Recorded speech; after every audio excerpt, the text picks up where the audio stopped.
Shalom saudara-saudaraku, salam sejahtera bagi kita semua. Sebelum kita memulai renungan hari ini, marilah kita sama-sama bersatu di dalam doa. Tuhan Yesus, kami mengucap syukur Tuhan karena kesempatan kali ini kami dapat berkumpul bersama-sama untuk merenungkan firman-Mu Tuhan. Terima kasih juga Tuhan karena sampai hari ini kami masih diberikan nafas hidup Tuhan. Berkati kami Tuhan, yang sebentar lagi akan mendengarkan renungan-Mu ini Tuhan. Biarkanlah renungan ini menjadi berkat bagi kami Tuhan. Biarkanlah renungan ini akan menuntun setiap langkah yang kami tempuh hari ini Tuhan. Berkati kami Tuhan di dalam aktivitas usaha pekerjaan yang kami jalani Tuhan. Terima kasih Tuhan, di dalam nama Tuhan Yesus Tuhan kami berdoa. Haleluya, amin. Mari kita sama-sama membuka Alkitab pada Injil Yohanes 17 ayat yang ke-6. Demikian firman Tuhan, Aku telah menyatakan namamu kepada semua orang, yang engkau berikan kepadaku dari dunia.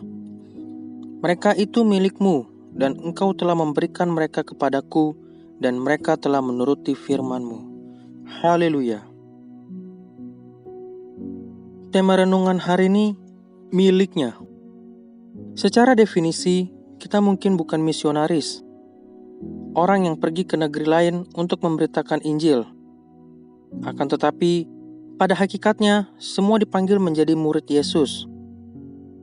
Dikatakan dalam renungan hari ini, Tuhan menjadikan muridnya sebagai miliknya sendiri, yang bertanggung jawab atasnya. Dan hasrat yang timbul di dalam diri seseorang murid bukanlah hasrat melakukan sesuatu untuk Yesus, melainkan hasrat menjadi suatu kesenangan sempurna baginya. Misionaris adalah seseorang yang oleh karya Roh Kudus telah menyadari firman-Nya. Dalam 1 Korintus 6 ayat 19 mengatakan, Aku bukan milikku sendiri. Ini membuktikan telah dicapainya tingkat kerohanian yang tinggi. Sifat yang benar dalam kehidupan setiap hari dibuktikan dengan penyerahan diri kepada seseorang pribadi.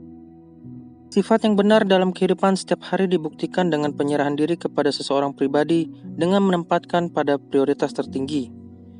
Pribadi itu adalah Yesus Kristus. Roh Kudus menerjemahkan dan menjelaskan sifat atau hakikat Yesus kepada kita untuk menyatukan kita kepada Tuhan, bukan supaya kita hanya menjadi sebuah piala di lemari pajangannya. Tuhan tidak pernah mengutus para muridnya berdasarkan tindakan yang telah diperbuatnya bagi mereka. Baru setelah kebangkitan, ketika para murid telah memahami melalui kuasa Roh Kudus siapa Yesus sebenarnya, maka dia berkata, Pergilah. Mari kita membaca Matius 28 ayat 19 dan lihat juga Lukas 24 ayat 49 dan Kisah Para Rasul 1 ayat yang ke-8. Dalam Matius 28 ayat 19 berkata, Karena itu pergilah, jadikanlah semua bangsa muridku dan baptislah mereka dalam nama Bapa dan Anak dan Roh Kudus. Injil Lukas 24 ayat 49. Demikian firman Tuhan, dan aku akan mengirim kepadamu apa yang dijanjikan Bapakku. Tetapi kamu harus tinggal di dalam kota ini sampai kamu diperlengkapi dengan kekuasaan dari tempat tinggi. Injil Kisah Para Rasul 1 ayat yang ke-8.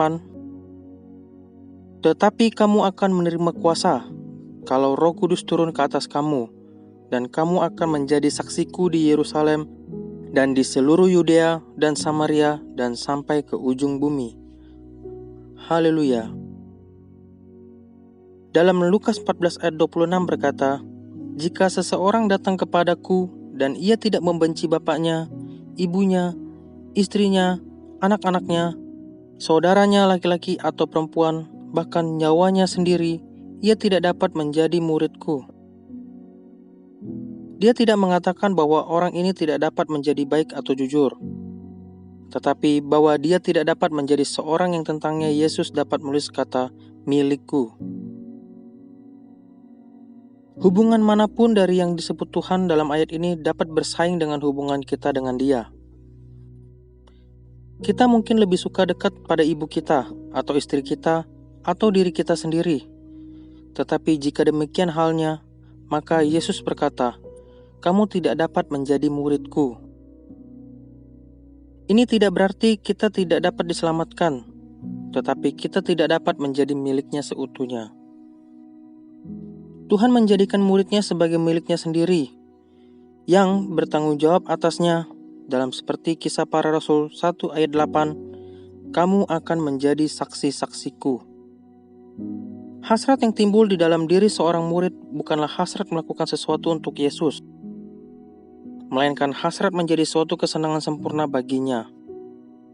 Rahasia misionaris ialah, aku adalah miliknya, dan dia sedang menyelesaikan karyanya dan maksudnya melalui diriku. Jadilah miliknya seutuhnya. Haleluya, mari kita berdoa. Bapa, terima kasih atas renunganmu hari ini. Kami sudah diberkati Tuhan oleh firman-Mu Tuhan. Pakai hamba-Mu ini selalu Tuhan untuk menyampaikan kabar baik setiap harinya. Berkati mereka juga yang sudah meluangkan waktu untuk mendengarkan firman-Mu Tuhan. Kami percaya renungan ini akan selalu menjadi berkat bagi kami Tuhan. Berkati kami Tuhan, tolak sakit penyakit, tolak virus corona, sakit penyakit apapun Tuhan, COVID-19 ini kami patahkan Tuhan. Kami tolak resesi ekonomi Tuhan. Di masa pandemi ini kami percaya Tuhan akan selalu menjaga kami, menuntun kami menjadi lebih baik lagi Tuhan. Terima kasih Tuhan Yesus Tuhan. Dalam nama Tuhan Yesus kami berdoa dan mengucap syukur. Haleluya. Amin. Sampai jumpa di renungan berikutnya. God bless you.